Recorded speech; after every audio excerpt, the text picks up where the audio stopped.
All right, so what do the Fae really look like? And I'm going to walk up to the point here and get a different view, so to speak, as we walk. So this is a kind of, I don't know if it's a juniper or a pinyon. I don't remember how to tell them apart, but juniper berries anyway. And this is a tree that is everywhere here, as you can see, all over the place, full of Fae. And that is where Doug the juniper gnome comes from, is one of those trees. What do they look like? Now, here's the thing. Fae is a label. Fairy is a label. When it comes to my experience, just to make sure my microphone's not going to blow off because it gets pretty windy up here. When it comes to my experience, fairy and fae are separated. Fairy is a type of being that is a humanoid with wings, typically very small, like an inch or two, not very big at all. And then fae is kind of the realm, I guess is what you would call it, but it doesn't describe just one realm. It describes many realms because, and I'm going to shorten this here so I can kind of show you this space. I feel like showing this, but I don't want the wind to blow my phone and stuff over. I'm going to hold it. It's just way too windy. I don't trust it. Fae is a realm, and it is part of a word that I use for many realms because most people don't realize that the Fae, the way we use the word, are many levels of vibrational reality, many dimensions, many spaces, many beings that don't even qualify as Fae are lumped in there because we don't have a word or awareness of them. And I'm just showing this because this is a very highly Fae energy center here in this space that I've done a lot of work at, where I've met Redondo, the frog folk wizard, his people, elves, the gnomes, the pixies, the sprites, the tree folk.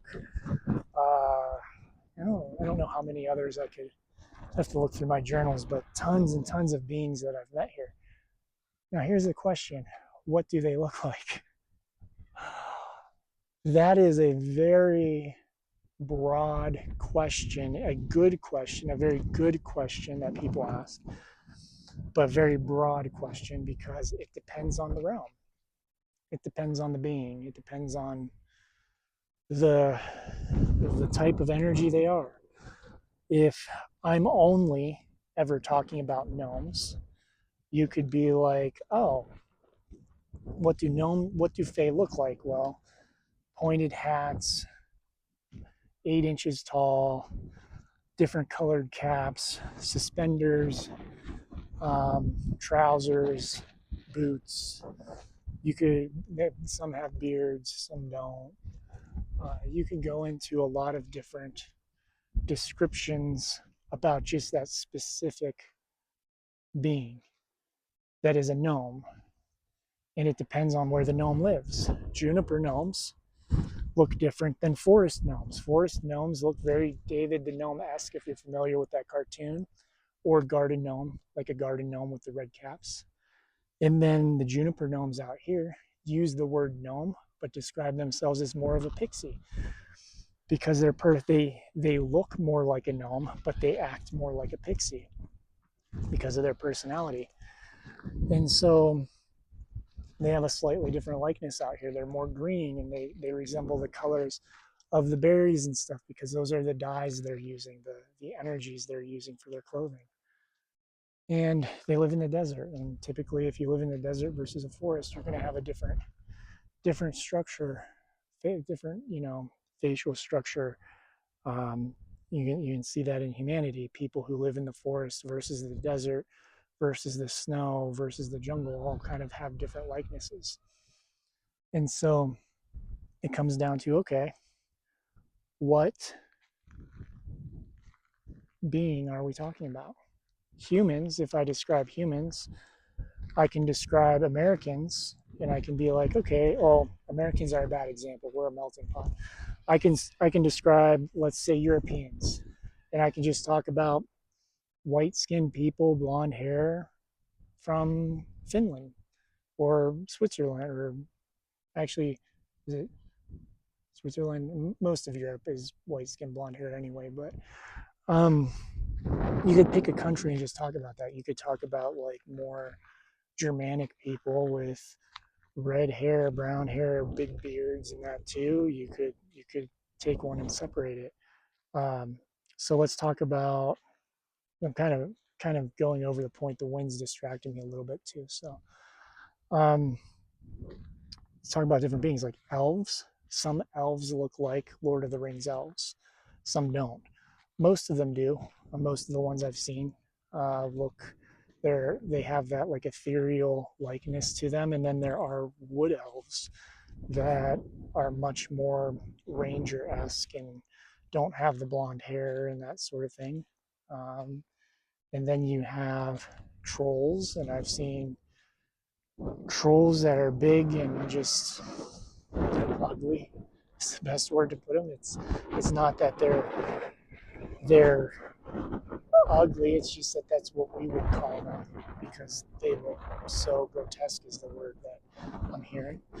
You have ogres, and ogres look like all kinds of different things. The images we have in fantasy aren't the images of ogres that I've seen, but ogres are often covered in mosses and different uh, plant life in the forest, tend to be slow, bulky, and um, slow in their movements and their intelligence. And then you have other beings as well. And sorry, I got distracted because I saw somebody. Other beings as well. You have, let's see, you have mermaids. Mermaids look like all kinds of different things.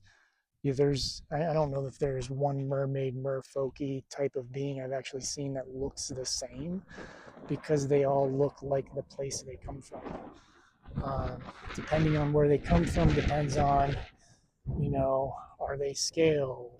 Do they have uh, mollusks and like mussels and stuff clinging to them? Do they have all these different things that are shifting the way they appear?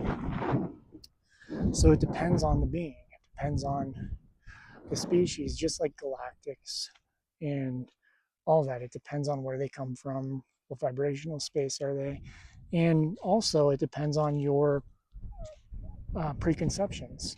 So some of the beings have a physical appearance that they prefer, but if you're only seeing energy and only experiencing the energy, you might actually perceive them in a way that isn't quite their physical appearance because you have a preconception that alters the way that your third eye, your mind's eye works.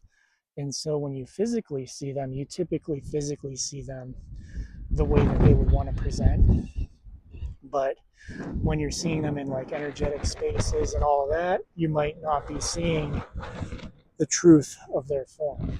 So you might be seeing the truth of your perception of their form. Still the truth, just a different version of it. Hopefully that all helps. Grateful for each and every one of you. Love you all. The wind is getting pretty intense, so I'm going to stop. And let me know if you have any questions. If you like this content, feel free to reach out anytime. With Man, my brain's skipping. I've done too many of these reels.